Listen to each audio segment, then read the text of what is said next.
എന്നത്തെയും പോലെ തന്നെ അടിപൊളി റെസിപ്പി ആയിട്ടാണ് ഇന്ന് ഞാൻ വന്നിട്ടുള്ളത്. നമുക്ക് ചായയൊക്കെ കൂടെ കഴിക്കാൻ പറ്റുന്ന ഒരു 4 മണി പലഹാരമാണ് ഇന്ന് നമ്മുടെ റെസിപ്പി എന്ന് പറയുന്നത്. അപ്പോൾ നമുക്കത് എങ്ങനെയാണ് ഉണ്ടാക്കുന്നത് നോക്കാം. ഇതിനായിട്ട് ഞാനിവിടെ ഒരു പാനിലേക്ക് 4 ടേബിൾ സ്പൂൺ കോക്കനട്ട് ഓയിൽ വെളിച്ചെണ്ണ ഒഴിച്ചു കൊടുക്കുന്നുണ്ട്. വെളിച്ചെണ്ണ ഒന്ന് ചൂടായിട്ട് വരുന്ന സമയത്ത് നമുക്കിതിലേക്ക് 2 ഉള്ളി ചെറുതായിട്ട് കട്ട് ചെയ്തത് ഇതിലേക്ക് ഇട്ട് കൊടുക്കണം. ഉള്ളി ഒന്ന് നന്നായിട്ട് വഴറ്റി വരുന്ന സമയത്ത് നമുക്കിതിലേക്ക് കുറച്ച് കാര്യങ്ങൾ കൂടി ചേർക്കാനുണ്ട്. നന്നായിട്ട് ഇതിനൊന്ന് വഴറ്റിയെടുക്കണം. അപ്പോൾ കുറച്ചൊന്ന് വാടി വന്നിട്ടുണ്ട്, ആ ഒരു പച്ചമുളകൊന്ന് ജസ്റ്റ് പോയിട്ടുണ്ട്. നമുക്കിതിലേക്ക് കുറച്ച് കറിവേപ്പില ചേർത്ത് കൊടുക്കാം. കറിവേപ്പിലയും കൂടി ഇട്ട് ഒന്ന് മിക്സ് ചെയ്ത് കൊടുക്കാം, ഈ കാണുന്നത് പോലെ. അതിനുശേഷം നമുക്കിതിലേക്ക് ഇഞ്ചി വെളുത്തുള്ളിയൊക്കെ ചേർത്ത് കൊടുക്കണം. അതിനു മുമ്പ് ഞാനിവിടെ 1 ടീസ്പൂൺ ഉപ്പ് ഇതിലേക്ക് ചേർത്ത് കൊടുക്കുന്നുണ്ട്. അതിനുശേഷം ഒരു 6 അല്ലി വെളുത്തുള്ളി ചെറുതായിട്ട് കട്ട് ചെയ്തത്, പിന്നെ ഒരു കഷ്ണം ഇഞ്ചി 1 ടേബിൾ സ്പൂണോളം വരും, അതും കൂടി ഇതിലേക്ക് ഇട്ട് നന്നായിട്ട് ഇതിനൊന്ന് മിക്സ് ചെയ്ത് കൊടുക്കാം. ഇനി നമുക്കിതിലേക്ക് കുറച്ച് ഗ്രീൻ ചില്ലി പച്ചമുളക് ചെറുതായിട്ട് കട്ട് ചെയ്ത് ചേർത്ത് കൊടുക്കണം. ഞാനിവിടെ 2 എണ്ണം വട്ടത്തിൽ കട്ട് ചെയ്തതാണ് ചേർത്ത് കൊടുത്തിട്ടുള്ളത്. ഇനി വീണ്ടും നന്നായിട്ട് ഇതിനൊന്ന് മിക്സ് ചെയ്ത് അതൊന്ന് ട്രാൻസ്പാരൻ്റ് ആവുന്ന സമയത്ത് നമുക്കിതിലേക്ക് പൊടികൾ ചേർത്ത് കൊടുക്കണം, എല്ലാ പ്രാവശ്യം ചെയ്യുന്നത് പോലെ തന്നെ. അപ്പോൾ ആദ്യമായിട്ട് ഇതിലേക്ക് ഞാൻ 1/4 ടീസ്പൂൺ മഞ്ഞൾപ്പൊടി, അതുപോലെ തന്നെ 1 ടീസ്പൂൺ ചിക്കൻ മസാല, അതുപോലെ തന്നെ 1 ടീസ്പൂൺ മല്ലിപ്പൊടി, പിന്നെ ഇതിലേക്ക് ചേർക്കുന്നത് 1/2 ടീസ്പൂൺ ഗരം മസാല, പിന്നെ അവസാനമായിട്ട് 1 teaspoon Kashmiri chilli powder. Kashmiri chilli powder വേണമെന്നില്ല, നിങ്ങൾക്ക് വേണമെന്നുണ്ടെങ്കിൽ മാത്രം ചേർത്താൽ മതി. ചില്ലി ചേർക്കുന്നുണ്ടെങ്കിൽ നമ്മൾ പച്ചമുളക് നേരത്തെ ചേർത്തിട്ടുണ്ടായിരുന്നു. ഇതിൻ്റെ പച്ചമണം മാറുന്നവരെ ഒന്ന് മിക്സ് ചെയ്ത് കൊടുക്കാം. ഇനി നമുക്കിതിലേക്ക് ചിക്കൻ ചേർത്ത് കൊടുക്കണം. അപ്പോൾ ഞാൻ ചിക്കൻ ചേർക്കാൻ പോവാണ്. ഞാനിവിടെ 200 ഗ്രാം ബോൺലെസ് ചിക്കൻ, എല്ലൊക്കെ നീക്കി കളഞ്ഞിട്ടുള്ള ബോൺലെസ് ചിക്കനാണ് ഇതിലേക്ക് എടുത്തിട്ടുള്ളത്. ചെറുതായിട്ട് കട്ട് ചെയ്തിട്ട് വേണം അതൊന്ന് ചേർത്ത് കൊടുക്കാനായിട്ട്.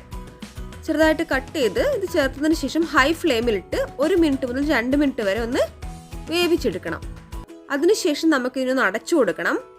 അടച്ചു കൊടുത്തതിന് ശേഷം മിനിമം ഒരു 8 മിനിറ്റെങ്കിലും ലോ ഫ്ലെയിമിലിട്ട് കുക്ക് ചെയ്യണം. ലോ ടു മീഡിയം ഫ്ലെയിമിലിട്ട് കുക്ക് ചെയ്യണം. ഇപ്പോൾ അതിനൊന്ന് കുറേ വെള്ളമൊക്കെ വെളിഞ്ഞിട്ട് നിങ്ങൾക്ക് ഇതിലേക്ക് ഡ്രെയിൻ ഔട്ട് ചെയ്തിട്ട് കാണാൻ പറ്റും. നമ്മുടെ ചിക്കനൊക്കെ നന്നായിട്ടൊന്ന് വെന്ത് വന്നിട്ടുണ്ട്. ഇനി നമുക്കിതിലേക്ക് കുറച്ച് കാര്യങ്ങളോട് ചേർക്കാനുണ്ട്. നമുക്കിതിലേക്ക് മല്ലിയില ചേർക്കാം. ഞാൻ നേരത്തെ മല്ലിയില ചേർത്തിട്ടുണ്ടായിരുന്നില്ല.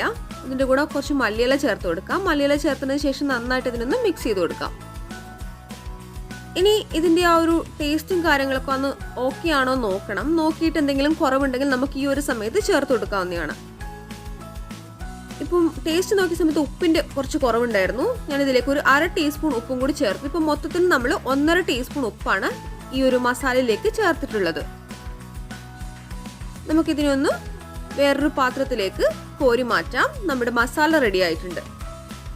ഇനി നമുക്ക് മസാല ഫില്ല് ചെയ്യാനായിട്ടുള്ള കാര്യങ്ങൾ ചെയ്യണം. അപ്പം ഞാൻ ഇതിനെ ഒരു പാത്രത്തിലേക്ക് മാറ്റി കൊടുക്കുന്നുണ്ട്.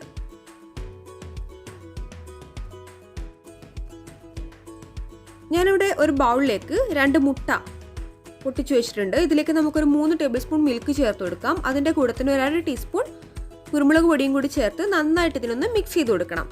കാരണം നമുക്ക് ഇതിലേക്കാണ് ഇനി നമ്മുടെ ആ ഒരു മസാല നിറച്ചത് മുക്കി പൊരിച്ചു കൊടുക്കാനുള്ളത്. ഇനി ഞാനിവിടെ ബ്രെഡ് എടുത്തിട്ടുണ്ട്. ബ്രെഡിൻ്റെ 4 ഭാഗവും ഒന്ന് കട്ട് ചെയ്ത് കൊടുക്കാം.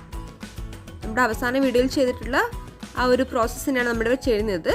ബ്രെഡിൻ്റെ 4 ഭാഗവും മുറിച്ച് മാറ്റിയിട്ടുണ്ട്. ഇനി നമുക്ക് ഇതുപോലെ തന്നെ വേറൊരു ബ്രെഡും കൂടി എടുക്കണം. കാരണം ഇതിൻ്റെ ഉള്ളിലാണ് മസാല ഫില്ല് ചെയ്യാൻ പോകുന്നത്. അപ്പോൾ നമ്മൾ നേരത്തെ ചെയ്ത പോലെ തന്നെ ഈ ഒരു ബ്രെഡിൻ്റെയും 4 ഭാഗം ഒന്ന് കട്ട് ചെയ്ത് കൊടുക്കുന്നുണ്ട്. ആ കട്ട് ചെയ്ത ഭാഗം നമുക്ക് ബ്രെഡ് ക്രംസ് ആയിട്ട് യൂസ് ചെയ്യാം. ഞാനിവിടെ ഒരു ബൗളിൽ മയോണൈസ് എടുത്തിട്ടുണ്ട്. ഇനി നമുക്ക് നേരത്തെ കട്ട് ചെയ്ത് മാറ്റി വെച്ചിട്ടുള്ള ബ്രെഡിൻ്റെ 4 ഭാഗം ഒന്ന് പ്രസ് ചെയ്ത് കൊടുക്കാം. ഇങ്ങനെ പ്രസ് ചെയ്തതിന് ശേഷം നമുക്കിതിലേക്ക് നമ്മൾ നേരത്തെ കാണിച്ചിട്ടുള്ള മയോണൈസ് ഇതിലേക്ക് ചേർത്ത് കൊടുക്കണം. അപ്പോൾ ഞാനിവിടെ 1 ടീസ്പൂൺ വെച്ചിട്ടാണ് ഇതിലേക്ക് സ്പൂൺ വെച്ച് ഒന്ന് പേസ്റ്റ് ചെയ്ത് കൊടുക്കുന്നത്. അതിലേക്ക് നമുക്ക് നേരത്തെ തയ്യാറാക്കി വെച്ചിട്ടുള്ള മസാല ഫില്ല് ചെയ്ത് കൊടുക്കണം. ഈ കാണുന്നത് പോലെ ഞാനിവിടെ 3 ടീസ്പൂൺ മസാലയാണ് ഫില്ല് ചെയ്ത് കൊടുത്തിട്ടുള്ളത്. ഇനി മസാല ഫില്ല് ചെയ്തതിന് ശേഷം ഇങ്ങനെ കട്ട് ചെയ്ത വേറൊരു ബ്രെഡ് വെച്ചിട്ട് നമുക്കിതിനൊന്ന് കവർ ചെയ്ത് കൊടുക്കാം. കവർ ചെയ്തതിന് ശേഷം 4 ഭാഗം ജസ്റ്റ് ഒന്ന് പ്രസ് ചെയ്ത് കൊടുക്കാം. കാരണം മയോണൈസും കൂടി ഉള്ളത് കൊണ്ട് തന്നെ ഇത് പെട്ടെന്ന് ഒട്ടിക്കിട്ടാൻ അത്ര വിഷമമൊന്നും ഉണ്ടാവില്ല. അപ്പോൾ നമുക്കിതിനെ ആ ഒരു മുട്ട മിക്സിലേക്ക് ഒന്ന് മുക്കിയെടുക്കണം. അതിനുശേഷം പാനിലേക്ക് ഓയിൽ ഒരു 1/2 ടീസ്പൂണും ബട്ടർ ഒരു ചെറിയ കഷ്ണം കൂടി ഇട്ട് നമുക്കിതിനൊന്ന് ടോസ്റ്റ് ചെയ്തെടുക്കണം. ഈ കാണുന്നത് പോലെ ടോസ്റ്റ് ചെയ്തെടുക്കണം. അപ്പോൾ പാനിലേക്ക് ഞാൻ വെച്ച് കൊടുത്തിട്ടുണ്ട്. അതിന് 2 സൈഡ് ഒന്ന് കുക്കായിട്ട് വരുമ്പോൾ നമുക്കിതിനൊന്ന് പാനിൽ നിന്ന് എടുത്തു മാറ്റണം. ഈ കാണുന്നത് പോലെ ചെയ്താൽ മതി. ഒരു മിനിറ്റ് മാക്സിമം വെച്ചാൽ മതി. ലോ ടു മീഡിയം ഫ്ലെയിമിലിട്ട് ഇതിനൊന്ന് കുക്ക് ചെയ്തെടുക്കാം. ഇത് ഭയങ്കര ടേസ്റ്റ് ആയിട്ടുള്ളൊരു റെസിപ്പിയാണ്. അപ്പോൾ നിങ്ങൾ എല്ലാവരും ട്രൈ ചെയ്യണം. ഇതിൻ്റെ മറ്റേ ഭാഗം കൂടി ഞാൻ ഒന്ന് ഫ്ലിപ്പ് ചെയ്ത് കൊടുത്തിട്ടുണ്ട്. 2 ഭാഗം ഒന്ന് കുക്ക് ചെയ്ത് വരുന്ന സമയത്ത് നമുക്കിതിനൊന്ന് മാറ്റിയെടുക്കണം. അപ്പോൾ ഞാനിത് പാനിൽ നിന്നും വേറൊരു പാത്രത്തിലേക്ക് മാറ്റുന്നുണ്ട്. അപ്പോൾ നമ്മുടെ റെസിപ്പി റെഡി ആയിട്ടുണ്ട്. എല്ലാവരും ട്രൈ ചെയ്യണം. ഭയങ്കര ടേസ്റ്റുള്ള റെസിപ്പിയാണ്. അപ്പോൾ എല്ലാവരും സപ്പോർട്ട് ചെയ്യുക. താങ്ക്